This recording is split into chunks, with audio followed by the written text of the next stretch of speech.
Poacher Amazon പ്രൈമിൻ്റെ ഒരു original സീരീസാണ്.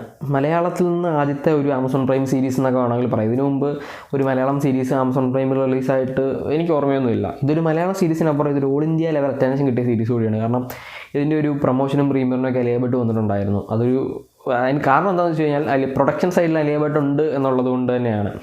അപ്പോൾ ഇത് ഓൾ ഇന്ത്യ ലെവൽ അറ്റൻഷൻ കിട്ടിയൊരു കേസും, അതായത് ഒരു ട്രൂ ഇവൻറ്റ്സിനെ ബേസ് ചെയ്തിട്ടുള്ളൊരു സീരീസ് കൂടിയാണ് പോച്ചർ എന്ന് പറയുന്നത്.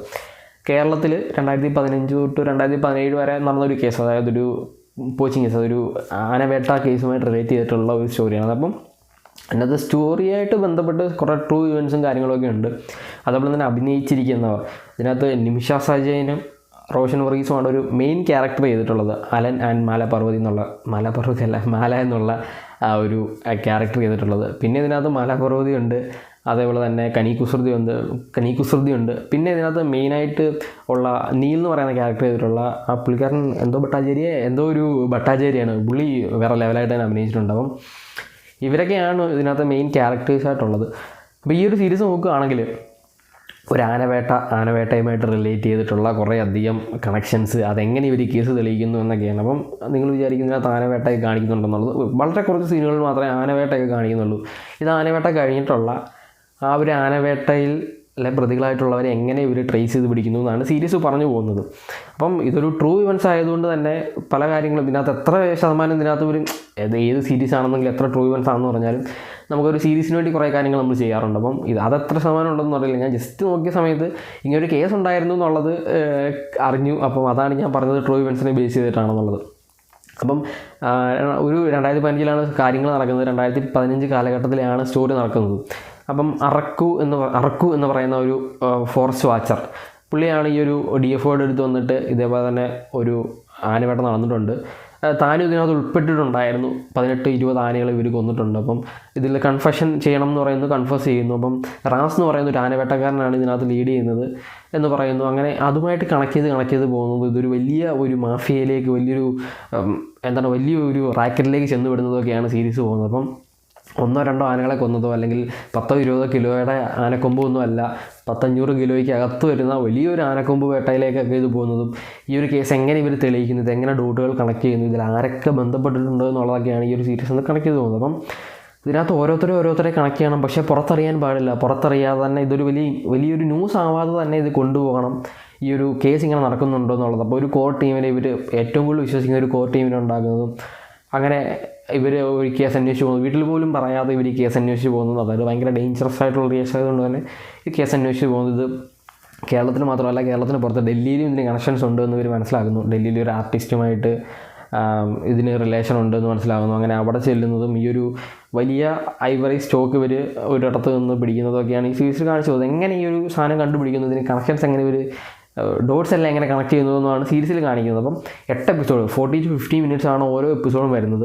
പക്ഷേ ഈ ഒരു 48-50 മിനിറ്റ് 8 എപ്പിസോഡ് നമുക്ക് ബോറടിക്കില്ല എന്നുള്ളതാണ്. നമ്മൾ അടുത്ത എപ്പിസോഡിൽ എന്തായിരിക്കും സംഭവിക്കുന്നത്, ഇവരെങ്ങനെ ഇത് ആളെ കണ്ടുപിടിക്കും, എങ്ങനെ അടുത്ത ആളെ കണ്ടുപിടിക്കും, ഇവരെങ്ങനെയാണ് ഇത് പ്ലാൻ ചെയ്യുന്നത് എന്നൊക്കെ. അതായത് കേരള ഫോറസ്റ്റ് ഓഫീസിൽ നിന്നുള്ള കേരള ഫോറസ്റ്റ് ഓഫീസേഴ്സാണ് ഈ ഒരു സാധനം പോകുന്നത്. അപ്പം വലിയ ഇപ്പോൾ CBI FBI അല്ലെങ്കിൽ റോ ഒന്നുമല്ല, നമ്മളുടെ കേരളത്തിൽ നിന്നുള്ള വളരെ ഫീൽഡിൽ വർക്ക് ചെയ്ത് പരിചയം കുറവുള്ള, എന്നാൽ അതിനു വേണ്ടി അവർ ഫുൾ എഫേർട്ട് എടുക്കുന്ന കുറച്ച് ഓഫീസേഴ്സ് പോയി ഇത്രയും വലിയൊരു കേസൊക്കെ കണ്ടുപിടിക്കുന്നതാണ്. അപ്പം അവരുടെ ഒരു എഫേർട്ടിനകത്ത് കാണിക്കുന്നുണ്ട് ഇവരെങ്ങനെ ഈ സാധനങ്ങളെല്ലാം കണക്ട് ചെയ്യുന്നുണ്ട്. അപ്പോൾ ഇവർക്ക് റിസോഴ്സസ് വളരെ കുറവാണ്. ഉള്ള റിസോഴ്സ് വെച്ച് തന്നെ ഇവർ ഈ ഒരു സാധനം എങ്ങനെ കണ്ടുപിടിക്കുന്നു എന്നാണ് ഈ ഒരു സീരീസിൽ കാണിച്ചു തന്നത്. അത് വളരെ ഭംഗിയായിട്ട് തന്നെ കാണിക്കുന്നുണ്ട്. അതേപോലെ തന്നെ ഇതൊരു വൈൽഡ് ലൈഫുമായിട്ട് റിലേറ്റ് ചെയ്തൊരു സീരീസ് ആയതുകൊണ്ട് തന്നെ അത് പല ഷോട്ടുകളിലും വൈൽഡ് ലൈഫിൻ്റെ ഒരു ബ്യൂട്ടി നമുക്ക് മനസ്സിലാവുന്നുണ്ട്. അപ്പം റോഷൻ്റെ അലൻ എന്ന് പറയുന്ന ക്യാരക്ടർ വൈഫിനെയും കൊണ്ടൊരു കാട്ടിലൊരു രാത്രിയിൽ പോകുന്നൊരു സീനുണ്ട്. അതിനകത്തൊരു കിടിലൻ സാധനം കാണിക്കുന്നുണ്ട്. ഒരു കിടിലൻ ഷോട്ടാണത്, കിടിലൻ ഫ്രെയിമുമാണ്. അപ്പം ഇതിനകത്ത് ഓരോ ഷോട്ടിലും ഇപ്പം നമ്മളിപ്പോൾ ഏത് ഷോട്ട് എവിടെ നോക്കിയാലും അതിനകത്ത് എന്തെങ്കിലും വൈൽഡ് ലൈഫായിട്ട് റിലേറ്റ് ചെയ്യുന്ന എന്തെങ്കിലും കാര്യം കാണിക്കും.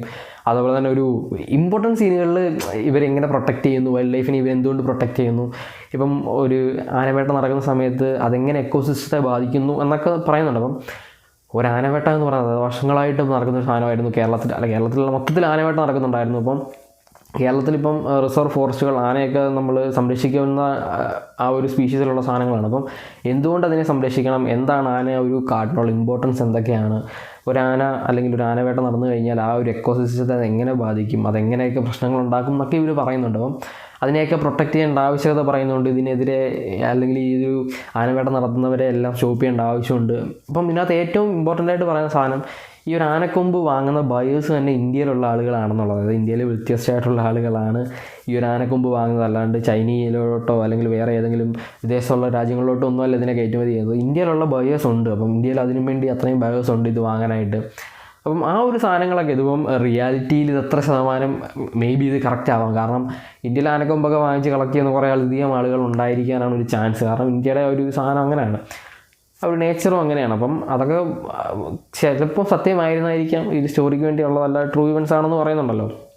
പിന്നെ അതിനകത്ത് ഈ 500 കിലോ പിടിച്ചിട്ടുണ്ടോ എന്നുള്ളതൊന്നും എനിക്ക് കറക്റ്റായിട്ട് അറിയില്ല. ഞാനത് നോക്കിയിട്ടൊന്നും കണ്ടിട്ടൊന്നുമില്ല. എന്തായാലും ഇത്രയും വലിയൊരു കേസ് നടന്നിട്ടുണ്ടോ എന്നുള്ളത് 2015 2017 വരെ ഇങ്ങനെ ഒരു കേസ് ഉണ്ടായിരുന്നു എന്നുള്ളത് കറക്റ്റാണ്.